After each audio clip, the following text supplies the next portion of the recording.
Now if you want to label your site, if it's relatively flat and you want to label it with elevations, you can add an elevation grid. That's on the Surfaces tab called Elevation Grid. You're going to select the surface. You're going to choose a layer that you want this to be placed on, as well as a text style. So if I have this cut fill map labels, I could just use any other label that's in here, but if I go ahead and use this one, I can put the grid spacing. So let's say that I want this every 50 feet or maybe every 25 feet.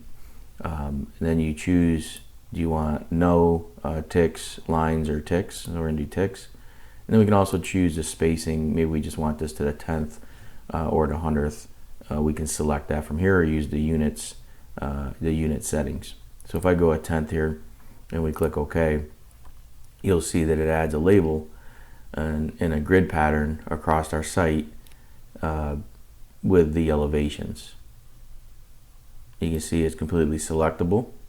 So if you go to the properties of it, you can see the properties and even change maybe the rotation angle, the grid spacing, the origin for the northing and easting as well. So if we were to change this to 45, you'll see that it just changes the labeling as well as the grid at a 45 degrees.